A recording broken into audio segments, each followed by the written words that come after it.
If I'm to stay here until my research is complete, I'd better learn to hide my true nature from the mortals. But what about my thirst for blood?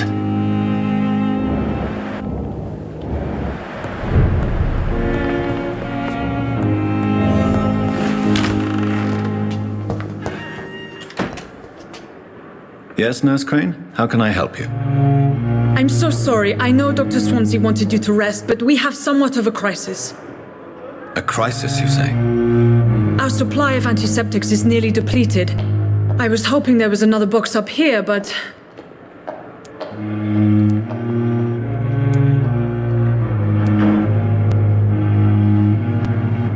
What type of hospital are you running? No antiseptics? You have been away too long, Doctor. With the war and now this epidemic, supplies have been running scarce for months now. I may have a solution. In France, during the war, drugs shortage was a daily problem, and we had to use our wits to overcome the shortages. However do you mean? If combined correctly, certain household chemical products can be used in a pinch instead. Now, where's the hospital storeroom? The storeroom? Fat chance. This is the Pembroke, and space is luxury we don't have. Everything used to be stored in the old morgue. Perhaps I should look there first. Where is this morgue? It's the large building behind the hospital. You'll need to go in the back door because it's been sealed off for sanitary reasons. Take this key. It opens a small back entrance at the end of a narrow street. The abandoned morgue behind the hospital. A small door at the end of a narrow street. On my way then. Thank you, nurse.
Scowl voices in the garden. I should investigate.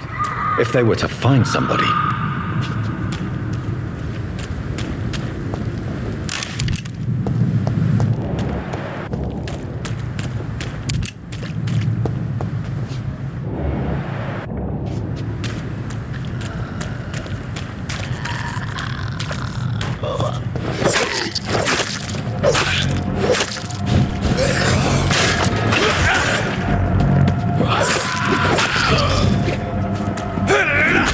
Ugh!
It's locked.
I cannot enter.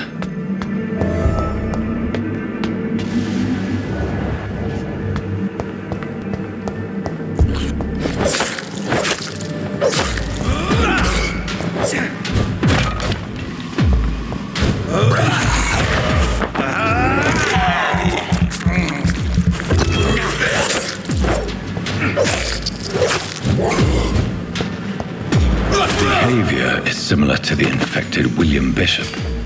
Must be the same strain. This sickness moves faster than influenza.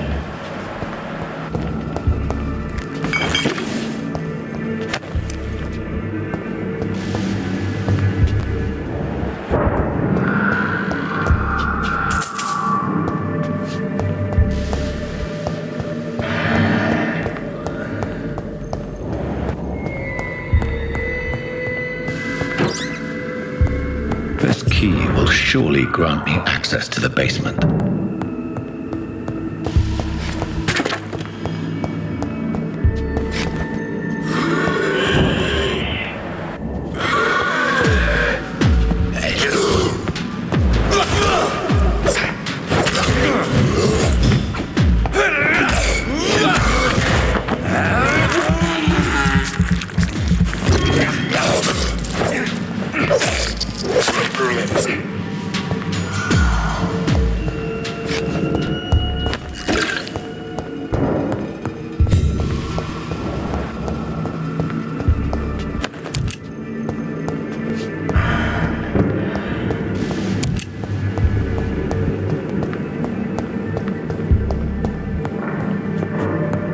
Balls of Mars, fortifiers.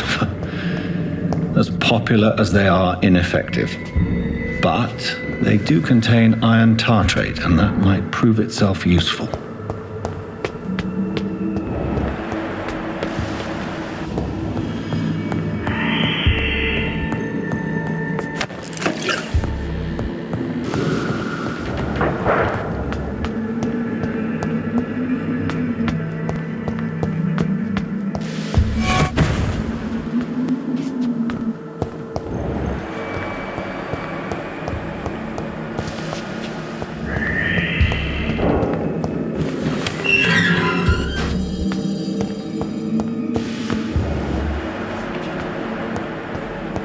These skulls feed from corpses and the husks of animals. They're not after blood.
Mr. Connor's injuries don't match the report. I'd better look into this.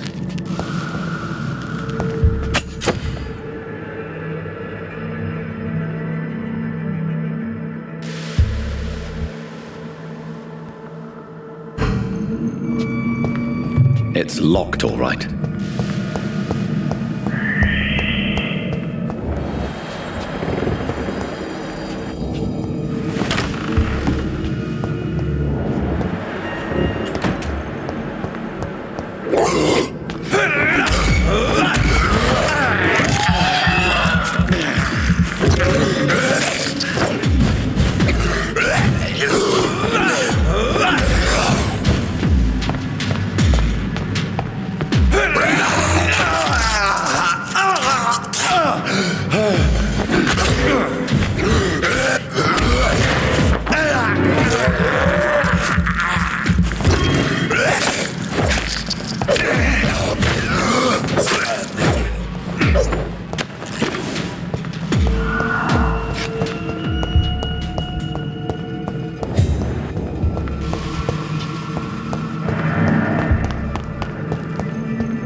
Skulls can be so ferocious. I'm not sure I can defeat them without becoming stronger. To drink blood is so tempting.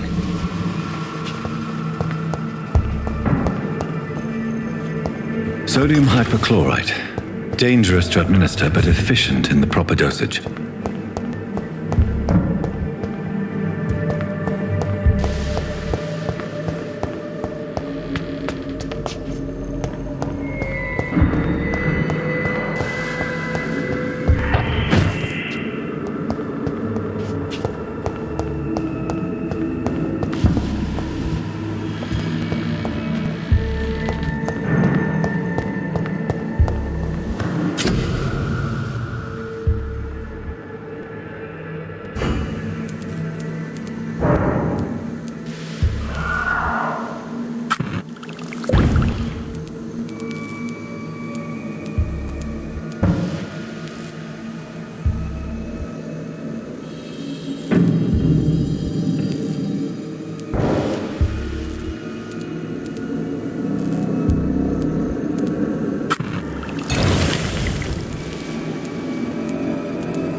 It's locked.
It's locked, all right.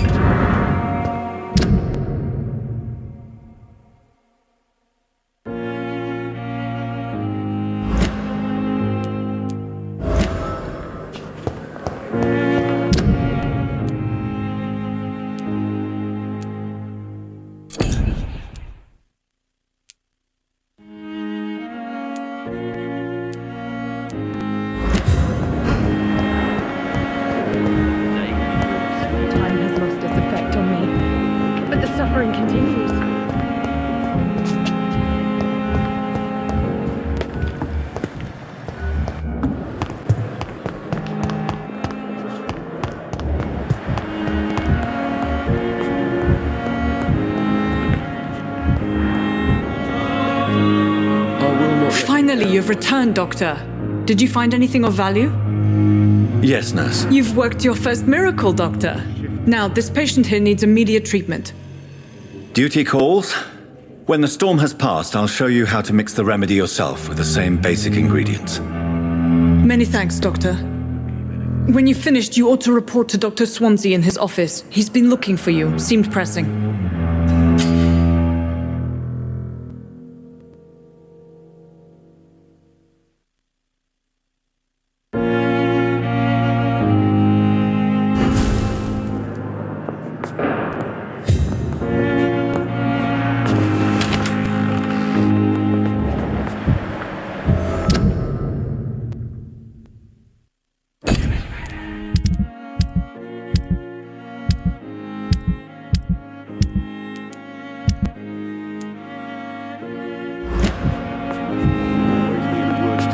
Good evening, Mr. Goswick. How are you? I'm okay. But in the circumstances, I'm willing to give you the benefit of the doubt. Do you need any help? I'm afraid I may, sir. I don't mean to be a burden. You are not a burden, sir. Healing you is my responsibility. And you have my gratitude for that. But in the circumstances, I'm willing to give you the benefit of the doubt.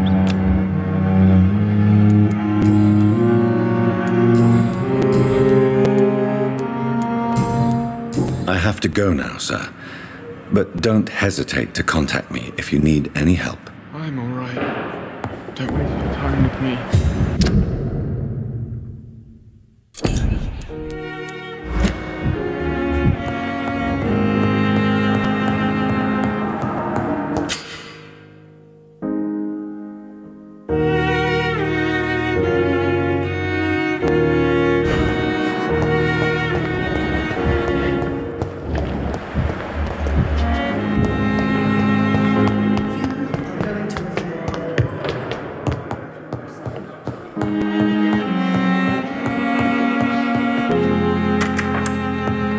Please, Jonathan, come in.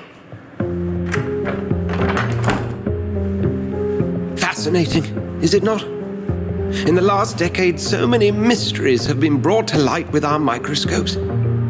The human body, biology's penultimate frontier.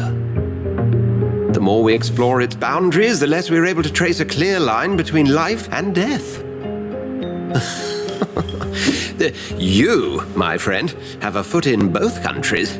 The view must be vertiginous. It's at least as vertiginous as chatting about vampires with you, I would say. This must be all so new to you. This area of town, the hospital, a brand new life. How stimulating it must be. I wish I could share your enthusiasm, Dr. Swansea, but my condition defies scientific categorization. Undead? Unalive? Immortality defies logic. I cannot express my thrill at this serendipitous turn of events. The world's most eminent specialist in blood transfusions, a vampire. One might say a gift from heaven.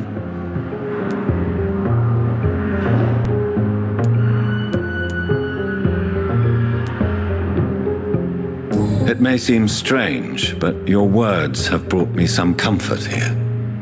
Forgive me. I've been an admirer of your work for a long time, and now you are so much more than a brilliant physician. And please, call me Edgar.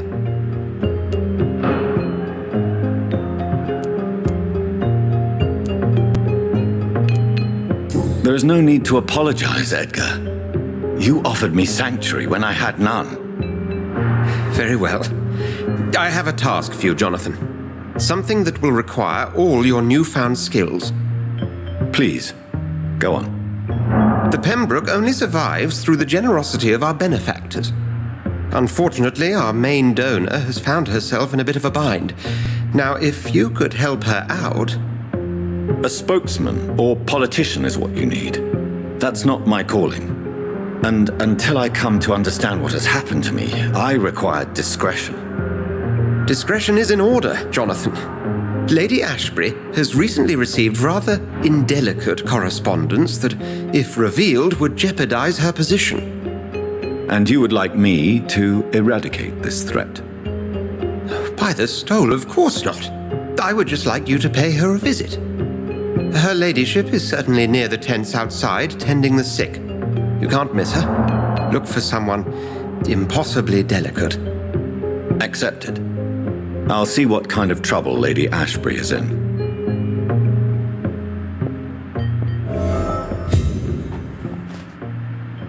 Do you need something, Jonathan? I have just a few questions. Then ask away. I'm at your service, Doctor.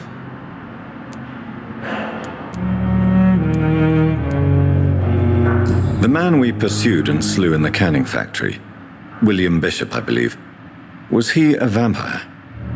He was a Skald, technically speaking. The debate rages as to their classification. Some think them a subspecies of vampire, others something else.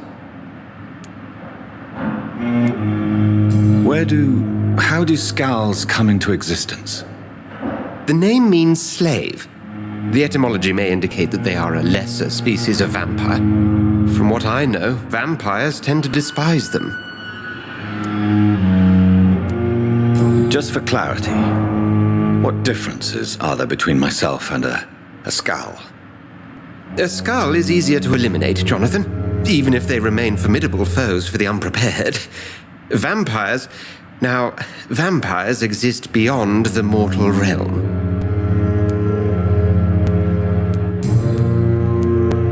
Since you seem quite the expert on vampires, what could you tell me about my condition and how it came about?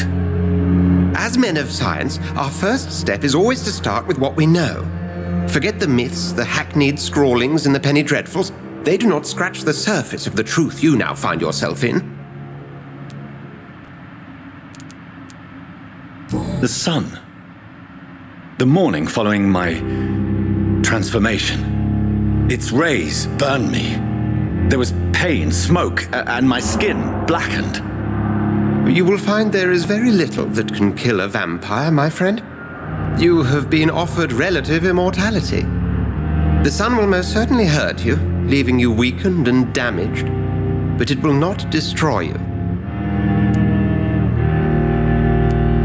Must I take a life to live? You are a vampire. You feed, and blood is the sole sustenance that can sustain your immortal frame. And only a living creature contains the nourishment you require.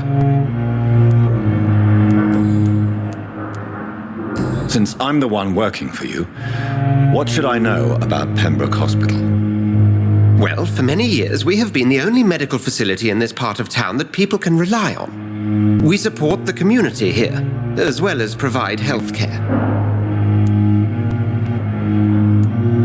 Where do we stand today? To be honest, we cope on a day-to-day basis. The first wave of the Spanish flu last summer took us by surprise. We lack many of the basic necessities needed. What do you expect of me? What we need is hope. You were a soldier. This is a war. This white coat's still a uniform. We fight to help the poor, the sick of the East End, the forgotten.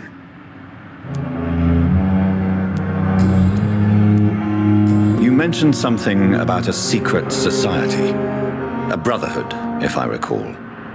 Could you elaborate? Certainly. I've been a member of the Brotherhood of St. Paul's Stole for several years. We are pledged to monitor and report vampire activity in England as impartial scientific observers. That explains your nightly wanderings about the docks and the questions you ask. I feel it wasn't mere coincidence that led us to that part of town. There was something as yet unseen that set those chain of events in motion. Yet you don't fear me. And still, you know the monster that lurks beneath the civilized surface. The Brotherhood has studied your kind for centuries. We believe you are as supernatural as a lion is to a gazelle.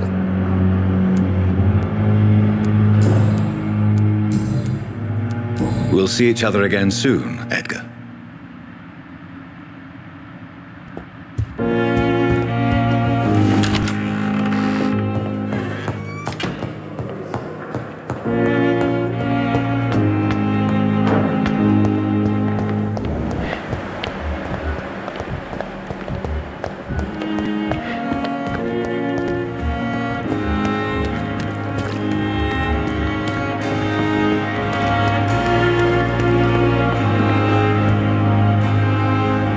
Flu took my dear wife, Emily.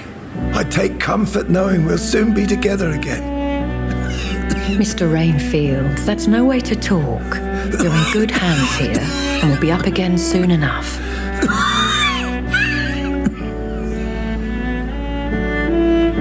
Now do me a kindness and get some sleep. I'll be back round later. Your words are kind, the blessings of an angel. You're the sweet, sweet Lady of Mercy.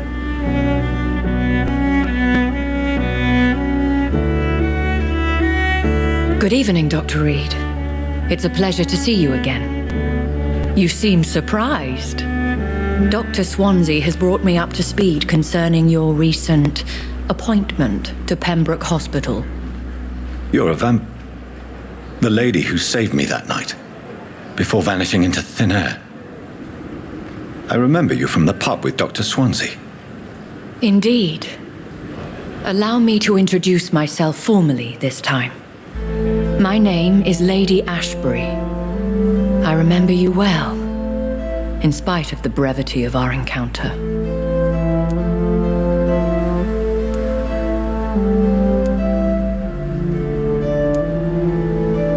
Apologies. You've taken me by surprise. I'm very happy to see you. The pleasure is mine, Doctor. I hope you're more disposed to answer my questions now. You must have countless questions, but our rather urgent matter first. Swansea has explained. My cover, if you prefer, has been compromised.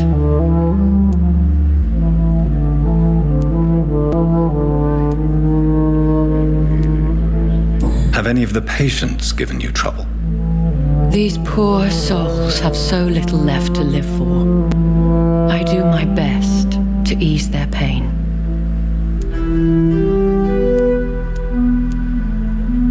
The world would be a better place if it were cared for by women like you. You make me blush. I am simply a necessary evil. Pardon my boldness, Your Ladyship, but I have questions concerning this condition we share. As a newborn, your hunger for answers is rivaled only by your thirst for blood. But the questions need weight. I'm a scientist. My trade is in the deciphering of mysteries, and I need information to feed my mind. I will gladly answer every question you have, but first, prove yourself capable of resolving my predicament without eating the culprit. Dr. Swansea has commissioned me to be your agent in this matter. You could start by explaining what's amiss. These past insufferable weeks, I've been the victim of extortion. I've made a first payment, but the blackmailer grows greedy. I must refuse his most recent demands. What are your expectations? Please be precise. As the newly appointed surgeon of this hospital, you are in an excellent position to ask innocent questions and deftly learn the identity of my blackmailer. Who would be so foolish as to threaten you? A kindred spirit. Even if it were the case, and I highly doubt it, a vampire would have asked for something more valuable than money. My suspicions lean toward a patient or their family.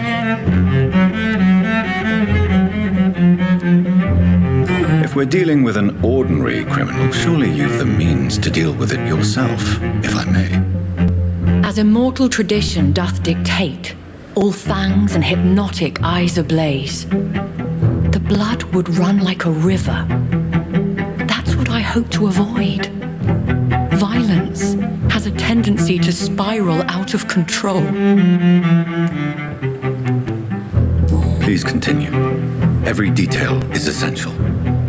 I'm your man. My embarrassment in this matter is eclipsed only by my shame at having put the hospital at risk.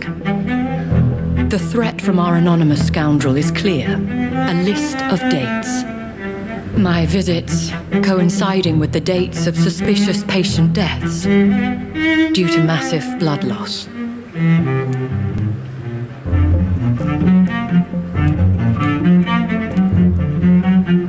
I'll take care of it. Do you know where I should start? If that was the case, I'd settle the matter myself. You could talk to our local gossip, Harriet Jones. Not a pin drops here without her hearing about it. I'll meet that woman now. My life, as others know, is in your hands, Dr. Reed. I'm sure of your discretion, but I do fear your powers of persuasion will be put to the test. When this is resolved, I'll be your obligé. I'll answer all questions in regards of your condition.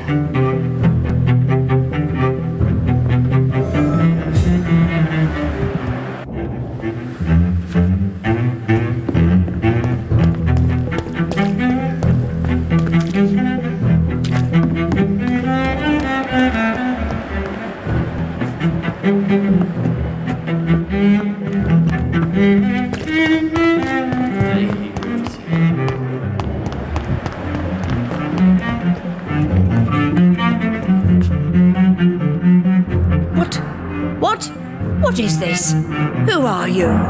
Get out of my room. There's no need for alarm, madam. I'm Dr. Reed, the new surgeon. Preposterous.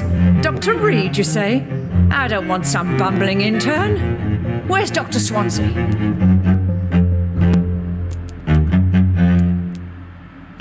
Please, calm down, madam. I assure you that I am highly qualified. I'm just back from war duty.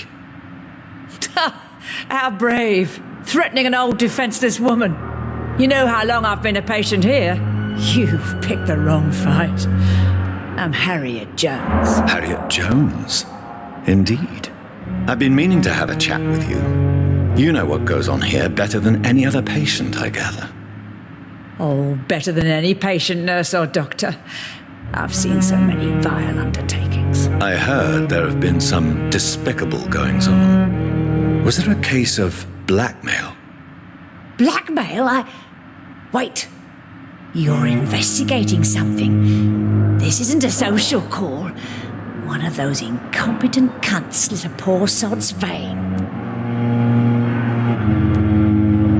If I didn't know better, Miss Jones, I'd be inclined to say you enjoy this type of idle gossip. God's honest truth, Doctor. It's just the way it is here. Most of these bitches would let you freeze to death before getting you a blanket. You seem to know more about the goings-on here than anyone else. Beware, Miss Jones, in case suspicion should fall on you. That's it. Blame the old and infirm. I see those little bitches' greedy little eyes. Just waiting for me to pop off they are. I assure you, madam, this is not an investigation into a possible medical error. Debauchery, then? Nurses Crane, Hawkins, Brannigans, whores, all of them. They can't keep their legs shut. I've seen them scratching slutty sores. Really? Well, if you have irrefutable proof, I'll not have the staff behaving in such a manner here. This is your business, Doctor, not mine. But I swear one of the nurses is cavorting with some man on hospital hours. Thank you for your time, Miss Jones. You've given me something to go on. See you on the next round.